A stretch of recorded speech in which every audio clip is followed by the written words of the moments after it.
Hola, ¿cómo están? Bueno, volvemos a una videoclase corta que abarca, el capítulo 3, la unidad 3 de la materia y precisamente también del manual de Abal Medina, denominada Democracia y Representación, ¿sí? Básicamente este punto de la materia se eje en los modelos de representación. De todas maneras, como ustedes estarán observando con el cuadro que está acompañando esta clase grabada, cuando digo cuadro me refiero al PowerPoint que también prepara Lucía, como les digo siempre, para la clase. Esto de alguna manera es un complemento y van a ver que las temáticas que aparecen en este Power o en este PDF se van a ver acompañadas verbalmente, en este caso por mí. Por lo tanto, va a haber una complementariedad entre los ejes temáticos más importantes de esta unidad, de este capítulo número 3, y lo que van a ver y lo que van a visualizar en ese PDF que les señalé. Por lo tanto, vamos a los 3 puntos centrales que ustedes tienen que tomar en cuenta, no solo de cara al parcial, segundo parcial, sino también de cara a un futuro final o para lograr la comprensión, ¿sí?, de los puntos salientes de esta tercera unidad. Para eso, como siempre, acudimos al manual de ciencia política, si es posible el verde, ¿sí? Como voy a hacer señalamientos de páginas, les reitero, si ustedes tienen el manual verde, sigan la página que yo les señalo. Si tienen el manual azul, a la página que yo les digo, réstenle 8. Y ahí van a encontrar la página en el manual azul que estoy leyendo. Por lo tanto, página 137, ¿sí?, del manual verde. Capítulo 3, Democracia y Representación. En la introducción les explica básicamente de qué versa esta unidad, de qué trata esta unidad. Vamos al primer punto, la página 138 y 139. El camino hacia la representación política. Acá, esta parte del texto les habla de cómo fue el sendero, el itinerario, hasta llegar a los modelos de representación, es decir, a la representación política. Está más que claro que en la edad antigua que vamos a trabajar ahora, en el mundo griego, ¿sí?, en las polis atenienses, espartanas, de ese momento histórico, obviamente estamos haciendo referencia al siglo V, siglo IV antes de Cristo, la democracia obviamente no era representativa, porque no se basaba en la representación, sino que tenía otra dinámica. Entonces, en este primer punto, en este primer eje central de la unidad 3, vamos a analizar las diferencias, acompáñense con el PDF, entre la democracia antigua, clásica, ateniense, y la democracia representativa, moderna, indirecta. ¿Cuál es la parte más importante que ustedes tienen que leer del texto? Vayan a la página 139. Viene, el primer párrafo de la página 139, ¿sí?, les habla sobre qué eran las polis, y en el segundo párrafo de la página 139 ya específicamente va a tomar nota de cómo eran el funcionamiento de las democracias, es decir, la democracia antigua, la democracia ateniense, la democracia directa de los griegos. Leo el segundo párrafo. Ahora bien, ¿cómo se gobernaban efectivamente las polis? Existe una amplia variedad de regímenes políticos, entre los que se destacaban las democracias. La democracia, para los griegos, era un sistema de gobierno basado en la igualdad de todos los ciudadanos frente a la toma de decisiones colectivas. Atente acá, la etimología. Su nombre, demos, que significa pueblo. Kratos, gobierno, hacía referencia a su principio rector, el autogobierno del pueblo. Fíjense cómo se fundamentaba, y continúo con la lectura. Si todos sufríamos las consecuencias de las acciones de los gobernantes, lo lógico era que tomáramos parte en las decisiones. Obviamente, esto también está aclarado, lo hemos visto en otra oportunidad, el todo de los clásicos era restringido, ya que excluía de la ciudadanía a los desiguales, las mujeres, los niños, los esclavos, los extranjeros. ¿Sí? Bien, primer elemento, autogobierno del pueblo. El pueblo, vamos a jugar con estos conceptos que después se hicieron muy modernos, el pueblo delibera y gobierna directamente. Por eso hablamos de una democracia directa. Ahora, ¿cómo se expresa esa democracia directa? Continuemos la lectura. En la idea clásica de la democracia, solo se era libre cuando cada uno se gobernaba a sí mismo, dándose sus propias normas. Propias normas. Autonomía. Auto es propio, ¿no? Nomía, normas. Propias normas. Así, cuando los ciudadanos, reitera, ¿no? Hombres libres, debían gobernarse sin distinción de capacidades personales o económicas. Libertad e igualdad se implicaban mutuamente. ¿Sí? La igualdad de los ciudadanos era el eje de la democracia. En consonancia con él, se diseñaron todas las instituciones. Ahora, después sigan leyendo esta parte y fundamentalmente la que sigue. Después del cuadro, el primer párrafo es fundamental. Me refiero al primer párrafo ya de la página 140. ¿Cuáles son los elementos estelares de la democracia directa griega? Eran dos. En primer lugar, la asamblea. ¿El pueblo cómo hace para deliberar? ¿Cómo hace para decidir sobre los asuntos políticos? ¿En qué escenario? En lo que los griegos llamaban la eclesia, la asamblea. ¿Ustedes participaron alguna vez de una asamblea? Estudiantil, sindical, hasta de consorcio les diría. ¿Cómo funciona? Bueno, no era muy diferente cómo funcionaban las del mundo griego. Obviamente estaba restringida, sabemos, a los hombres. Mayores en general, de 18, a veces de 21 años, depende el año que tomemos en cuenta, porque esta democracia ateniense duró más de 200 años. Fíjense la resistencia que tuvo en su funcionamiento. Por lo tanto, reiteramos esta cuestión. Asamblea, el pueblo reunido en cuerpo político. ¿Le suena? ¿Le suena ahí? JJ, Rousseau, Jean-Jacques Rousseau. ¿Sí? El paladín, podemos decir, de la democracia ateniense, de la democracia directa. ¿Sí? Entonces, asamblea como espacio de deliberación y de decisión, del pueblo, como lo entendían los griegos. Muy bien. Ahora, una vez que la asamblea, la eclesia griega ateniense decidía algo, ¿cómo se llevaba a la práctica?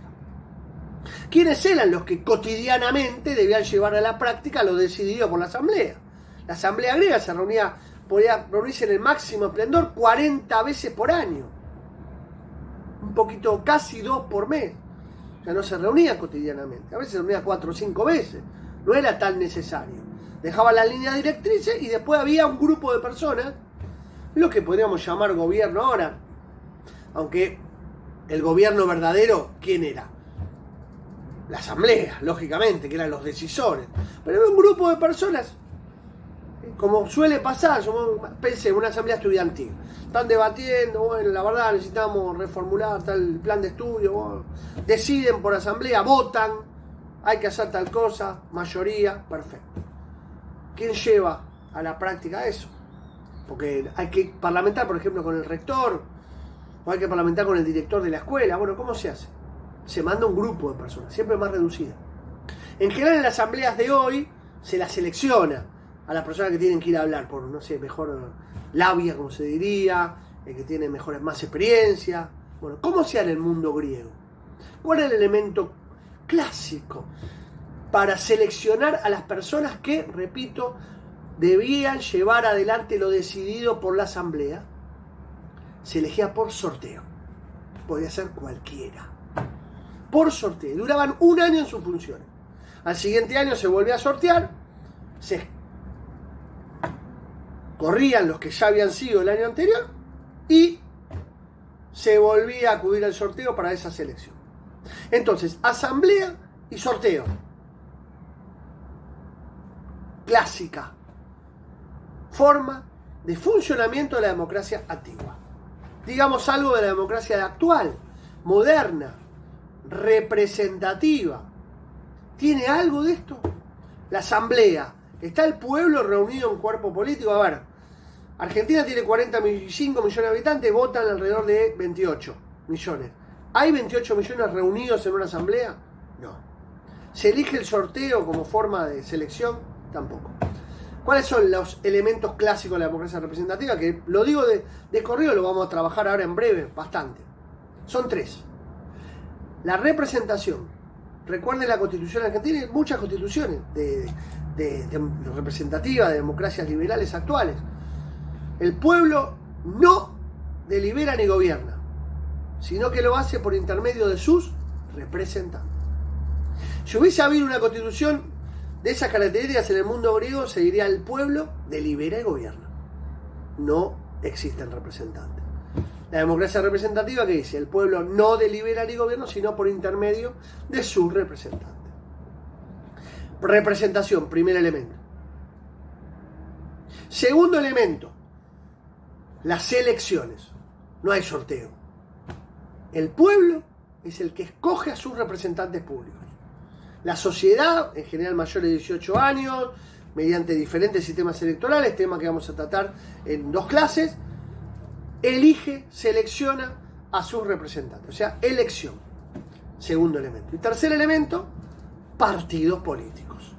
Partidos políticos es el vehículo por el cual se presentan los representantes, los candidatos a los cargos públicos. Entonces, definamos concretamente: asamblea y sorteo, los pilares de la democracia antigua, directa, griega, ateniense, clásica.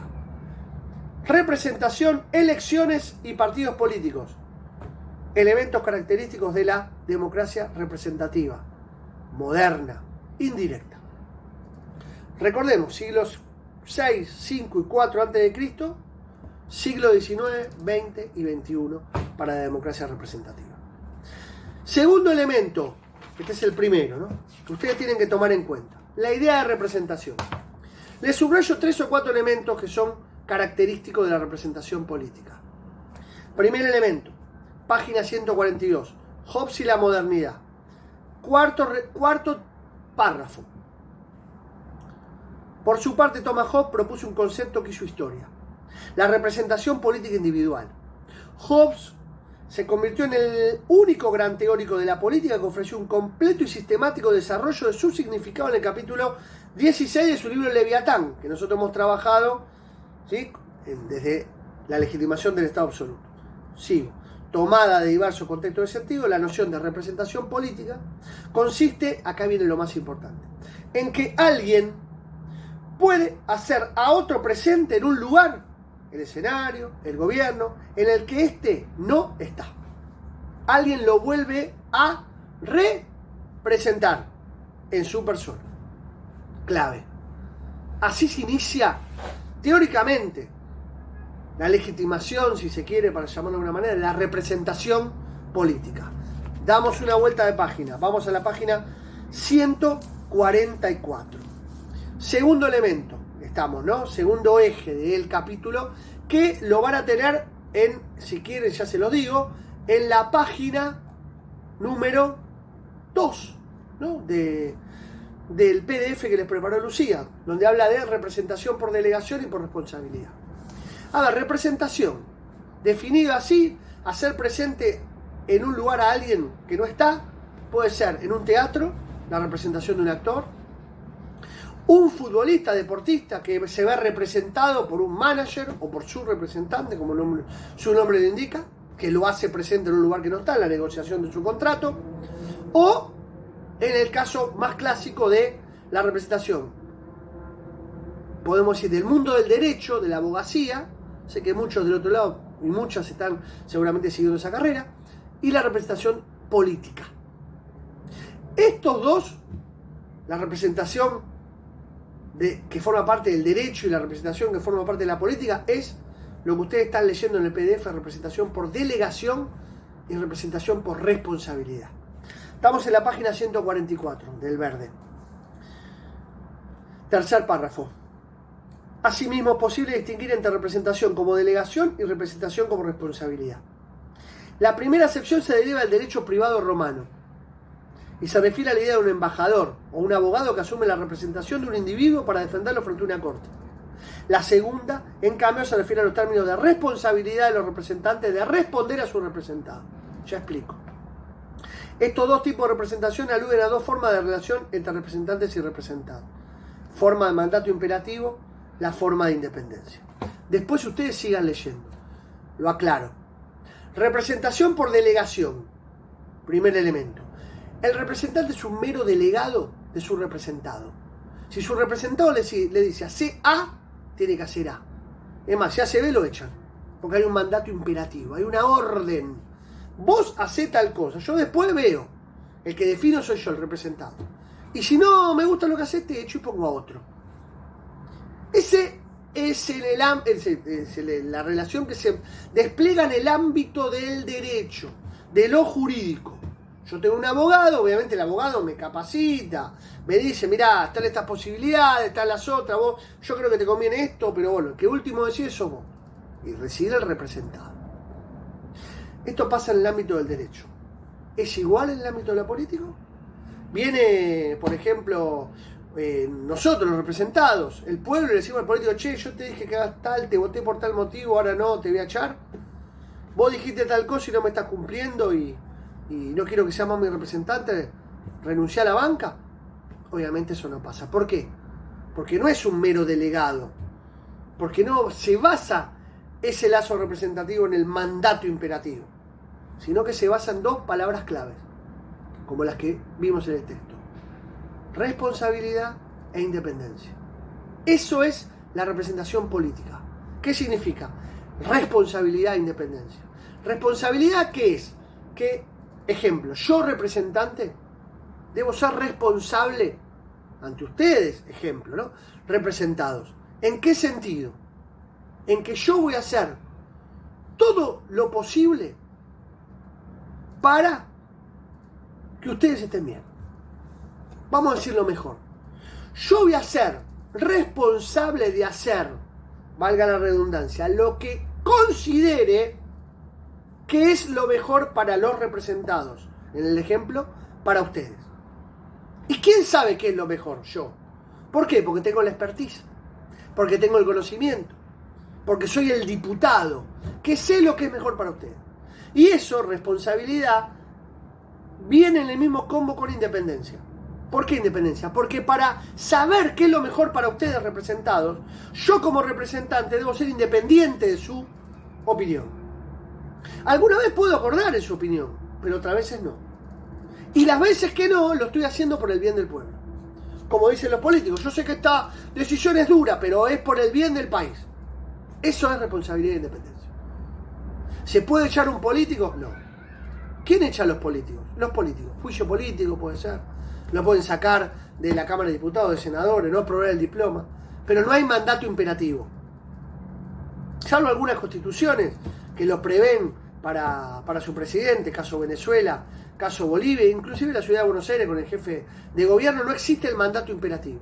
Porque el mandato imperativo está totalmente en contra de la representación política, que es justamente responsabilidad e independencia. Y de alguna manera un cierto divorcio que debe tener el representante para poder actuar sin, digamos, la pasionalidad o la pasión o la irracionalidad del pueblo. Porque así fue pensada por los expertos.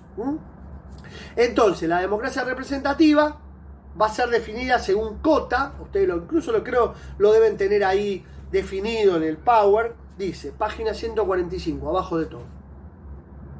Cota, es un autor, definió la representación política como una relación de carácter estable entre ciudadanos y gobernantes. Subrayen estable. Por efecto de la cual los segundos, ¿sí?, los gobernantes, los representantes, están autorizados a gobernar en nombre y siguiendo los intereses de los primeros, los representados. Subrayen bien, autorizados a gobernar. Y están sujetos a una responsabilidad política, recuerden, responsabilidad de independencia, de sus propios comportamientos frente a los mismos ciudadanos por medio de mecanismos institucionales electorales. Subrayen mecanismos institucionales electorales. Acá la clave, ¿cuál es? El lazo representativo, primer elemento que les hice subrayar. Vínculo estable, dura 4 años. En el medio no lo puedes sacar. Un senador dura 6, lo que dura el mandato. Eso es lo que dura el vínculo. Después termina, vos podés reelegirlo o no reelegirlo. Ejemplo, Macri, hace un año, se sometió nuevamente a ver si podía ser reelegido y el pueblo dijo, no, como no, votó a otro, en este caso Alberto Fernández. Pero podía haberlo votado y continuaba 4 años más. se le revalidaba esta cuestión. Entonces, primer elemento, como dijimos, relación estable, dura lo que dura el mandato. Segundo elemento, autorización. El representante está autorizado a hablar y gobernar en nombre de sus representados. Representados, el pueblo, la sociedad. Tercer elemento, ese vínculo depende de, como dijimos, dice ahí, de la elección.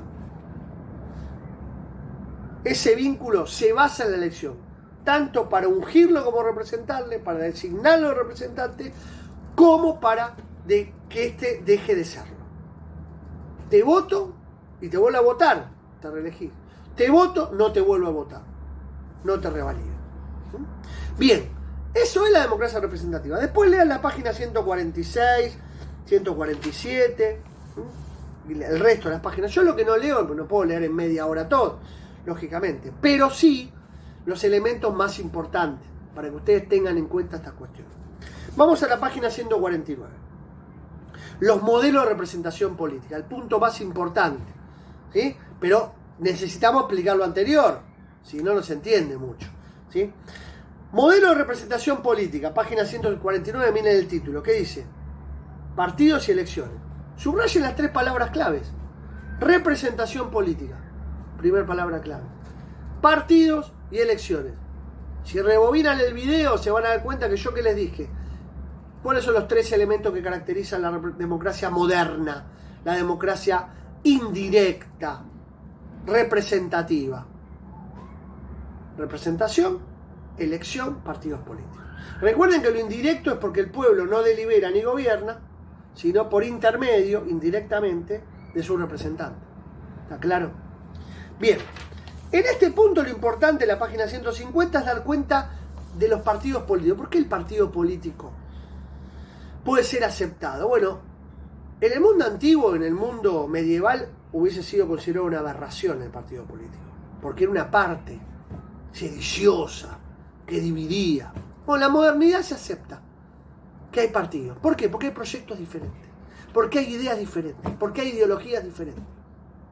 Y eso es lo que permite la existencia de partidos políticos, que no se matan todos contra todos a los Hobbes, sino que logran convivir en una democracia en la cual el voto, la ciudadanía, él es el que elige el proyecto que debe cursarse y el proyecto que debe abandonar el gobierno. Como decíamos, durante el neoliberalismo, podemos decir, de Macri, la sociedad creía que ese era el camino. Pasaron 4 años y dijeron, no, este no es el camino, vamos por otro camino, con el de Alberto Fernández, que es el del peronismo, el del kirchnerismo, etc. Y esto puede pasar que en 4 años se vuelva a cambiar o se revalide. Acá los puntos importantes son los últimos 2 párrafos de la página 150 y el primero de la 151. Vamos ahora sí al punto central, que está ocupando en el PDF el lugar saliente. Los modelos de representación política. Los modelos de representación. ¿Qué son los modelos de representación? Los lazos que se dieron a lo largo de la historia entre los representantes y los representados. ¿Sí? Primer modelo, yo diría de política moderna. Primer modelo de representación. Página 152, el modelo parlamentario. ¿Por qué se llamó el modelo parlamentario? Porque el centro de la política era el Parlamento. ¿Qué es el Parlamento? La Cámara de Diputados y Senadores, como llamamos hoy en la modernidad el Parlamento, la Asamblea moderna. ¿Quiénes están en el Parlamento? Los elegidos por los representados. Ahora, ¿qué característica tuvo esta democracia representativa, este primer modelo de representación que se dio entre 1830 y 1890? ¿Quiénes votaban? Los propietarios. Voto censitario, van a leer por ahí. ¿Qué es el voto censitario? Primer párrafo de la página 153.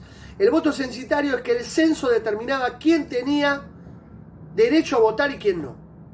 Y era exclusivamente material, como dice el texto.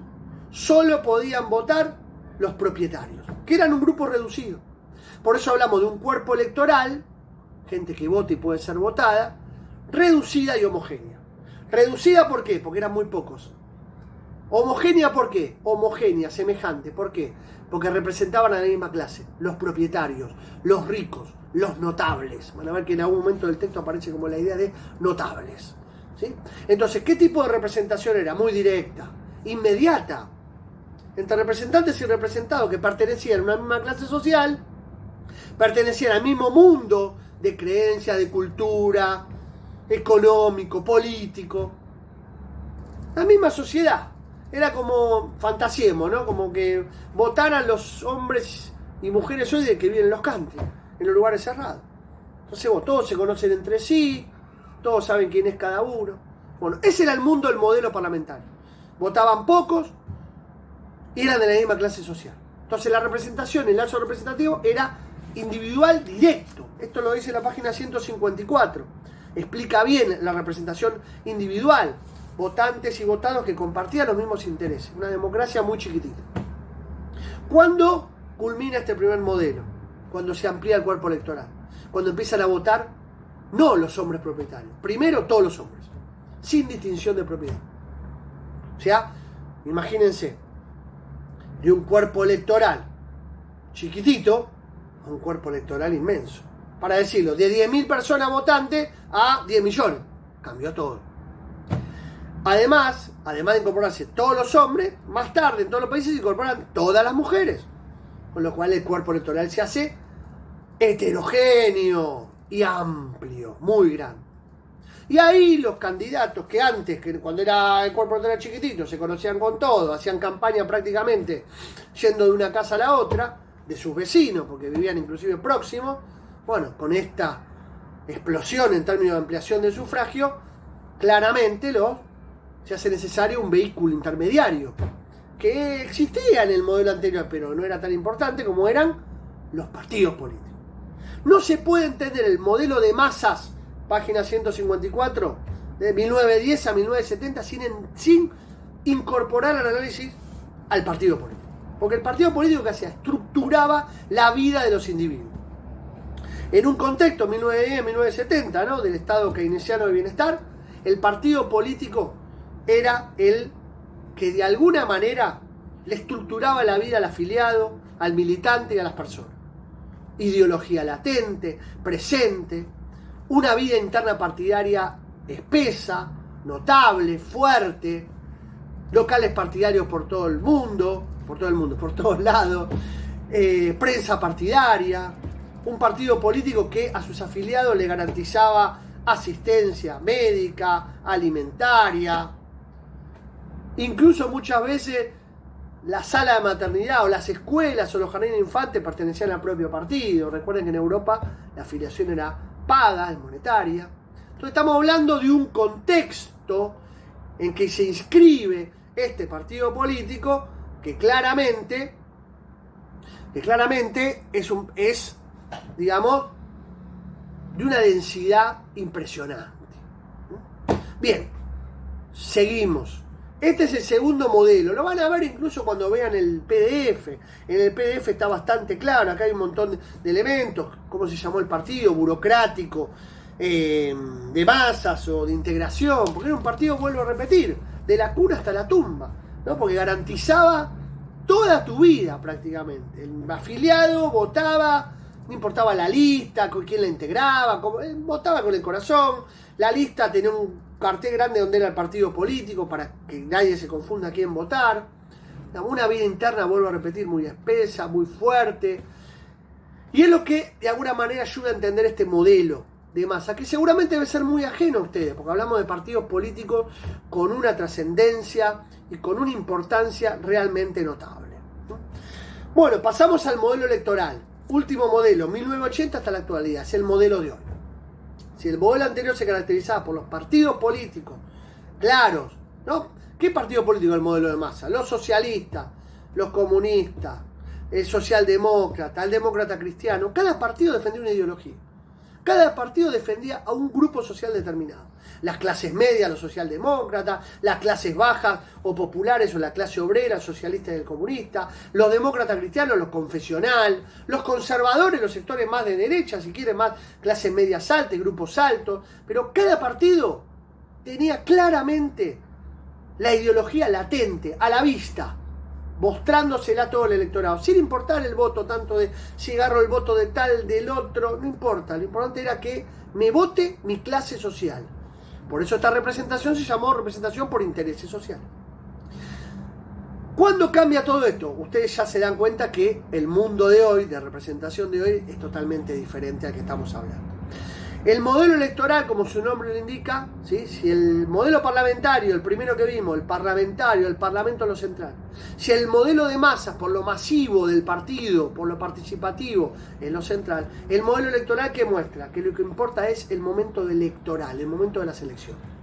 Entonces, ya no pesa tanto el partido, ya no pesa tanto la estructura partidaria. Lo que pesa es la persona, el candidato o la candidata. Entonces lo que importa es esa. No importa a qué partido votás. Yo voto a Juan, a Pedro, a Cristina, a Macri, a Alberto, a Massa, a Vidal. Ya no votás ideologías. No digo que otros no lo hagan, ¿eh? Hay gente que todavía sigue votando ideologías. Pero mayoritariamente se vota personas. Por eso el momento electoral es clave. Y ahí entran a jugar los profesionales de la política. Por eso este modelo también se llama modelo profesional electoral, porque ya no es la burocracia partidaria como el modelo de Massa lo que pesa. Lo que pesa es los consultores políticos, los confesores, los conocedores del marketing político, los profesionales de la política, que le dicen al candidato: andate vestido de tal manera, utilizá las manos así o así, hablá a la cámara de tal forma, afeitate el bigote, afeitate la barba, no uses lentes, usa lentes, dirigite de esta manera, no te pelees en un debate, no digas tal palabra, no digas tal otra, porque lo importante es convencer a partir de la persona. ¿Qué le importa si la persona es corrupta o no es corrupta? Si la persona es buena o mala, si en la noche, no sé, no deja dormir a sus hijos o sí, o si maltrata a la persona que trabaja con ella o no. No importa, lo importante es la imagen. Estandarizar una imagen de la persona. Por eso los partidos flexibilizan sus campañas electorales, su ideología no está latente para nada, muy lábil. Y de esa manera el votante va y dice: yo voto a este porque me cae bien, me parece honesto, me parece tal, me parece cual. Entonces el modelo profesional electoral, que hace énfasis y se articula a partir de las elecciones, tiene al candidato por encima del partido. Por eso hay tantos candidatos que vienen de fuera de la política. Por eso hay tantos candidatos que inclusive llegaron a ser gobernadores, que vinieron del ámbito del deporte, o actores, o actrices, o cómicos, o futbolistas, o deportistas, que han sido intendentes, que han sido gobernadores, porque la crisis muchas veces de la política, o la crisis de la representación política, está en que la sociedad está harta de los políticos tradicionales. Entonces apela a la persona: este no va a robar, este la hizo, este es millonario, este tal cosa. Entonces, si venís de afuera, yo te voto, pero no porque venís de afuera, sino por lo que sos vos como persona.